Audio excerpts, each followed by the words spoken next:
Welcome back, my fellow advocates, to another episode of the Growth Times Infinity podcast. And in this video, we are going to talk about my journey as I went through a procedure. So, the topic of discussion in this episode is colonoscopy, which I had done recently. As a matter of fact, I had it done on July the 3rd, the day before Independence Day, and I am eager and I am ready to share with you my experience in hopes that for those who are basically just thinking about getting a procedure, or if the procedure is due, if you're due for that procedure, right? I'm going to talk all about it, man. And my hopes is that I encourage you. Along with that, I hope that I'm able to address any concerns, answer any questions that you may have, right? So let's get into it, y'all. Let's grow and let's go. So before I go any further, two things I want to do. The first thing I want to do is, as I share this information with you, all I'm doing is sharing my personal experience as I went through this procedure, as I went through this journey. So with that being said, I want to provide a disclaimer. Again, as I'm sharing this information, I am not in the medical field. I'm not an expert. I'm not a doctor. I'm not a primary care physician. I'm not a gastrointestinal doctor. None of that. Again, I'm sharing this information from my personal experience, what I went through, what I've been told, and all that good stuff. So I wanted to provide that disclaimer. Another thing is that I want to dedicate this episode to my wife and my brother, who is my best friend, my brother that I've been knowing. Shout out to my wife again. Shout out to my brother TW. Been knowing him pretty much all my life. And I definitely wanted to dedicate this particular episode to them because they were the two for sure who supported me through this journey, who supported me through this process. And also because of the two of them and there were some other reasons why I decided to get the procedure done. But specifically those two people, they really just encouraged me. They really just pushed me to get this procedure done. And I'll in just a moment I'll share with you my story as to how I, came about getting the procedure done.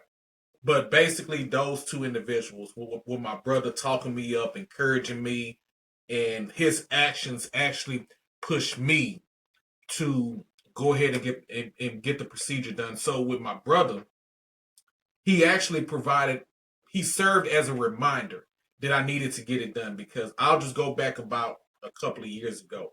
When I turned 45 years old, I went to go see my PCP at the time, my primary care physician at that time when I was about 45 years old. I had got my annual checkup done. I got my wellness done. So just going through that, the doctor recommended that I get my colonoscopy done because I was 45 years old. And for those of you who are familiar with the process, with the procedure nowadays, it's recommended if you're 45 years old that you should get the procedure done. So we talked about it, and the doctor said that he was going to set me up to get a colon guard done, which is like a pre-process basically before you get the actual procedure done. So my PCP mentioned that I was going to get the colon guard done and that he was going to send it to my home address. So I'm sitting there waiting for the colon guard to show up. It never did, which is fine, whatever. Along with that, I never followed up with the doctor. So I didn't do any follow up. I didn't check back with the doctor and just inquire about when I was going to receive that colon guard. So I'm not blaming anyone. No one is to blame. If anything, I'll take the blame because I didn't follow up. So if anything, I'll do that. I'll eat that. It's all good. So some time passed by. Again, I didn't follow up with the doctor. Wasn't thinking much about the procedure until I talked to my brother Tavio. So he had his done earlier this year. He had his colonoscopy done. And, he shared with me his journey, what he was going through, his thoughts and all that good stuff, his actions. And as he was sharing this with me, as we chopped it up, as we talked about it, I was just saying to myself, you know what? And he also encouraged me too. But I was just thinking about when I was supposed to get mine done. And as my brother T Dub shared with me, his experience, his journey. I said to myself, I need to go ahead and get mine done because I put it off when I was 45 years old. So here I'm 46, about to turn 47 this year. And I said to myself, I need to get mine done, right? A little bit overdue, didn't get it done when I was supposed to, but hey, let's get it done. So from there, I got a new PCP for no particular reason except I changed my insurance. And so my PCP, my primary care physician that I had for, when I was 45, when I had inquired about the procedure at first, and for many years I would go to my PCP and I got my wellness done, my annual checkup. I switched my insurance, so he didn't take my new insurance. So I had to seek another PCP. So from there, I went to go see my PCP because I was due for my annual checkup anyways. So got that routine done, got that thing taken care of. My new PCP checked out everything. And going into it, I said to myself, again, after talking to my brother, I said to myself, I'm going to bring up, getting my colonoscopy done. So she brought it up before me, as I mentioned before, she went through it and all that before. And she asked me, have I had the procedure done? Of course, I had not. So, we set up the Cologuard once again. And hey, I didn't have to follow up this time. I didn't have to wait too long. Probably about a couple of weeks later, after my annual checkup, I received the Cologuard at my home address. Now, here it is. So I get the Cologuard done. And probably after about, a week, I think it was about a week, got the results back.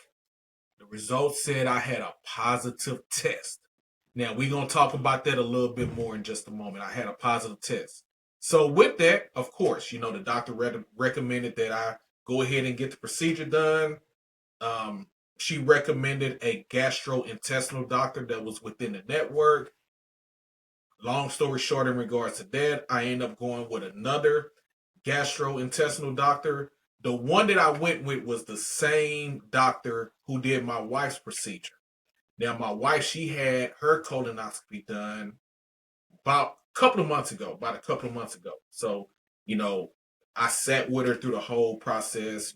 I witnessed what she had to go through, and it kind of prepared me for mine as well. And I seen how that particular doctor operated with my wife.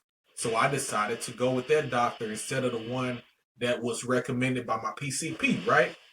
So again, along with my brother TW and also my wife, my brother sharing with me what he went through, and also what I witnessed my wife went through, the whole ordeal, the whole process that she went through. It really just encouraged me and it really just pushed me to get mine done. So let's talk about it, right? Let's talk about it. So before I go any further, again, the whole point of this video is to encourage and to address any concerns and answer any questions that you all may have. Just in case you're going to get your procedure done, if you're thinking about it, if you have one coming up, maybe you're watching this and you've already had yours done, right? This is for you as well. So I want to go through a few pointers in regards to my journey, my process as I go through the procedure. So one of the points I wanted to talk about is that when it comes to getting this procedure done, the colonoscopy, one thing that I want to share with you, that I want to encourage you, is that I want you to consider your family's medical history. And what I mean by that is, if anyone in your family that has come before you, your older people, your parents, your uncles, your aunts, etc., etc., etc. If anyone in your family has had colon cancer, you definitely want to consider getting that procedure done. And I'm saying this because, again, you hear this, you see these stats, you see these things online, and this is also from what I've been told, what I've heard. And I'm pretty sure some of you who are watching this video, you've heard this as well. So that plays a factor. Family medical history does play a factor in regards to whether you should be getting that procedure done or not. So again, if anyone in your family has had colon cancer, you definitely want to get with your primary care physician you may want to get with a gastrointestinal doctor and see what they recommend. Again, go see a doctor, seek medical advice, all that good stuff.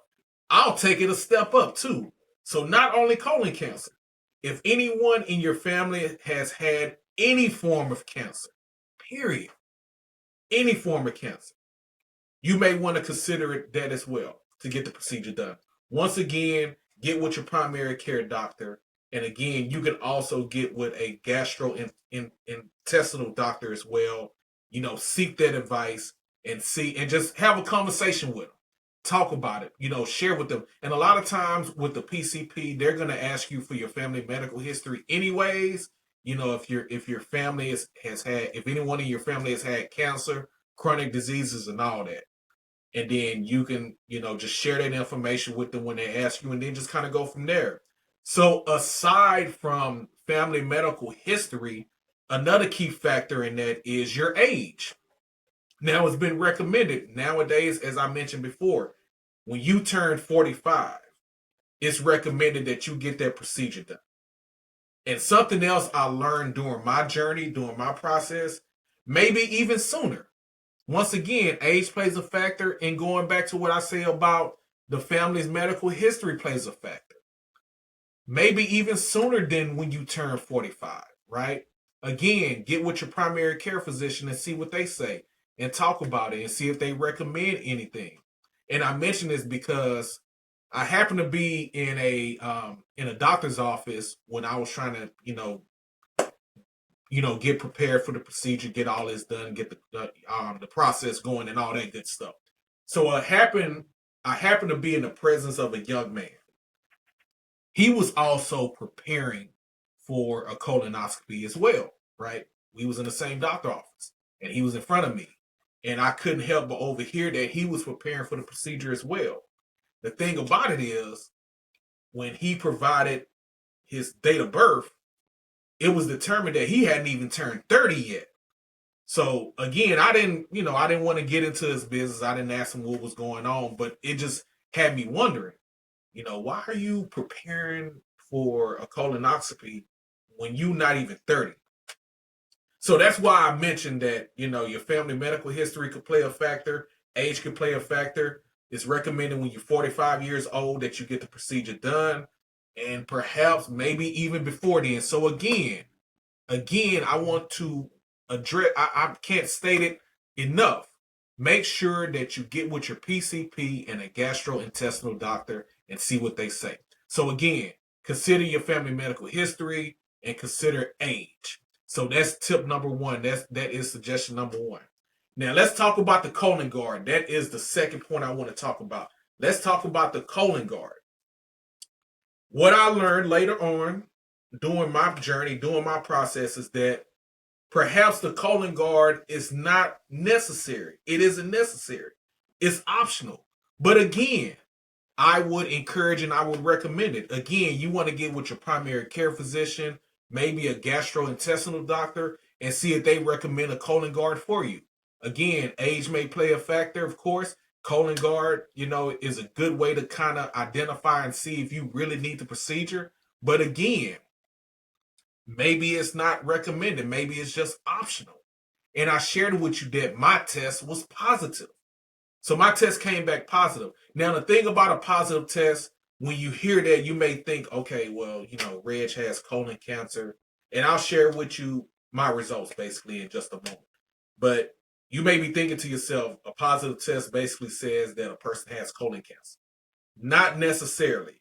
According to what I read up on my colon guard, so I got the positive test. And it said it doesn't necessarily mean that you have colon cancer. But it does recommend you actually get the colonoscopy done because there could be an issue in your large intestines, your colon, that needs to be addressed. That's all it is. That's all a positive test is. But really, again, I would highly recommend it because it'll kind of, it'll basically kind of tell you whether you need to proceed forward with the actual procedure or not. But again, I learned that it's not really necessary. If you can get the colon guard done, or depending on your circumstances or what a doctor may tell you, If you just want to get the procedure done without the colon guard, you can do that as well. That's what I'm trying to tell you based on what I've learned. So colon guard is important, but not necessary. It's option. That's the second point I wanted to share with you. The third thing, now let's get into the prep. The prep as we're preparing for the procedure. The prep. So for those of you who are watching and you're familiar with this process, whether you've had it done, whether you've witnessed a loved one go through the process like myself with my wife, whether you heard about it, I'm pretty sure people heard about it. People heard about the prep.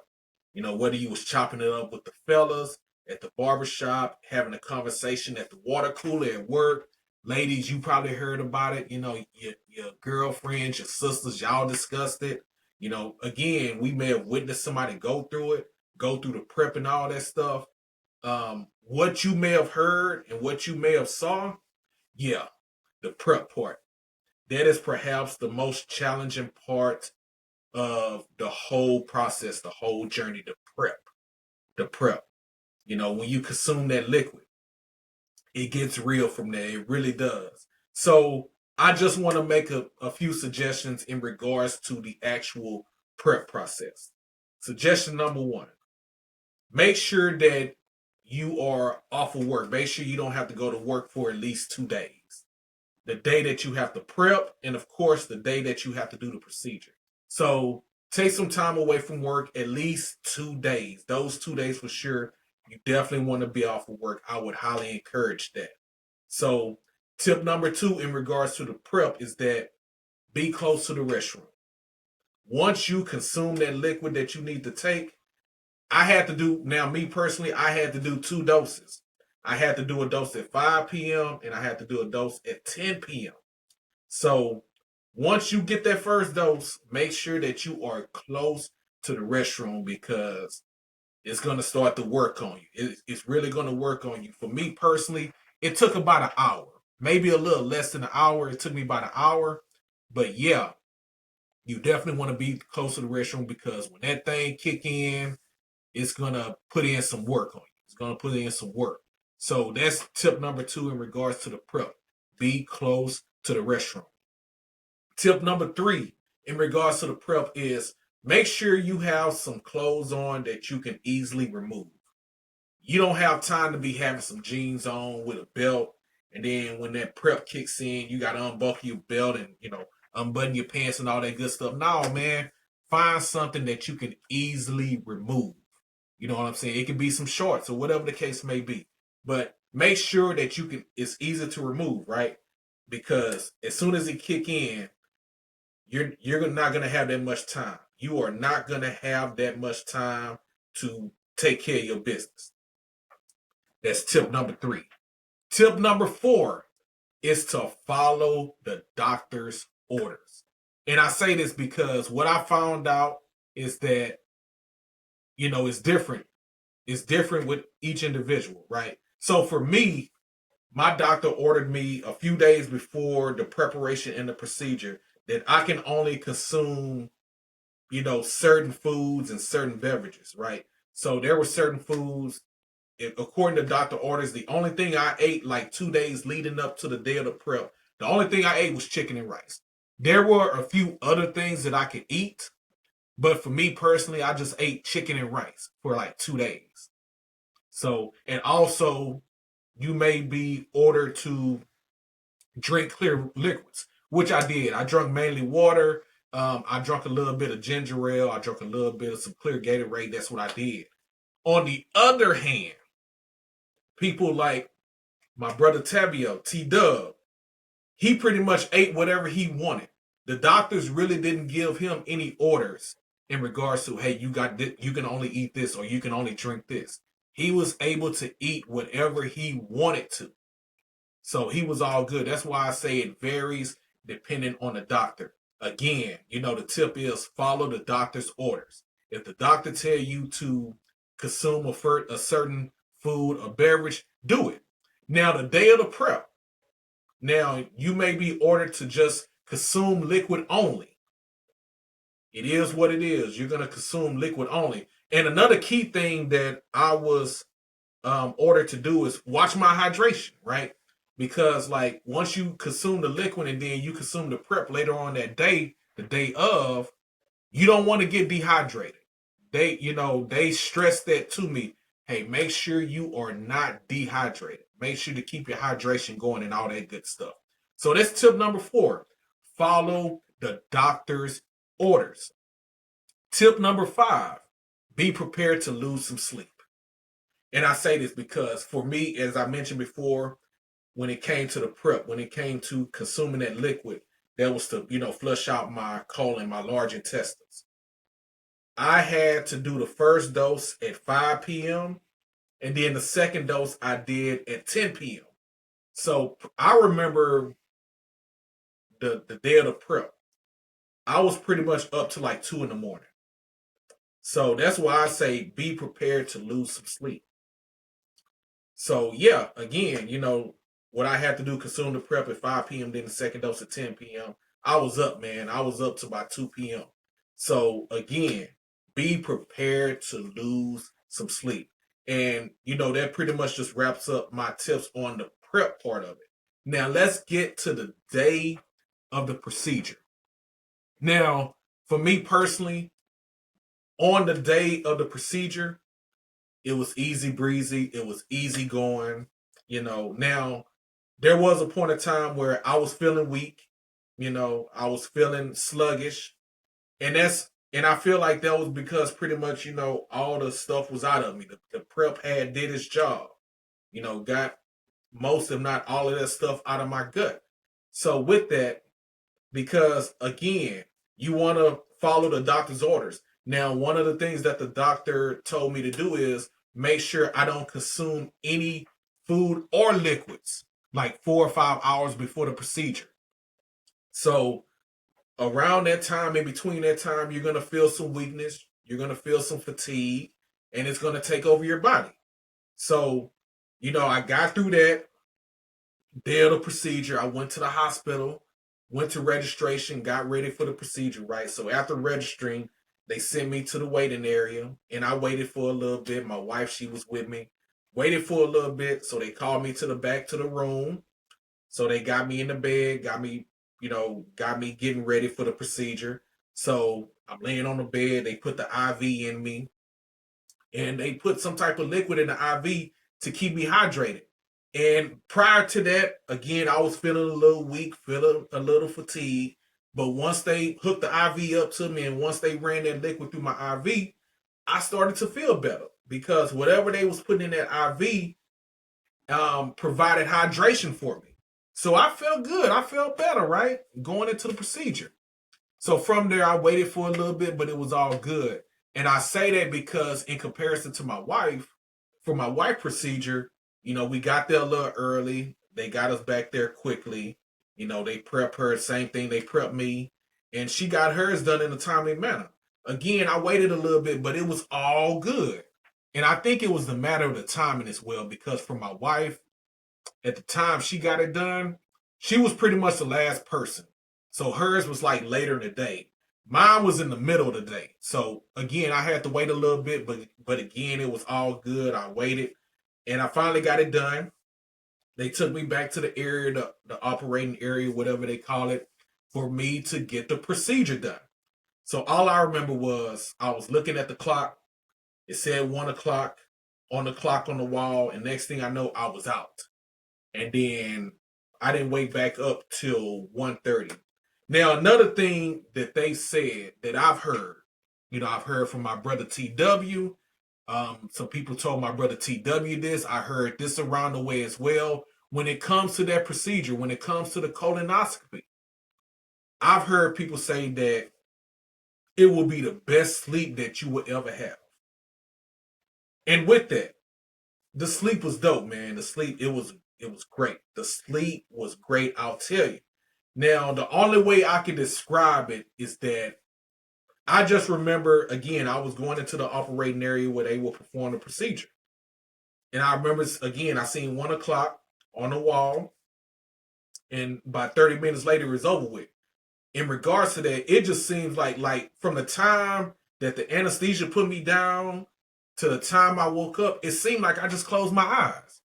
That's the only way I can explain it. I don't know why it felt like that. It felt like I just closed my eyes. And 30 minutes had passed, right? 30 minutes had passed. But yet, it seemed like it went by so quick. But yet, I felt really refreshed when I woke up. I can't explain it. That's the only thing I can say about it.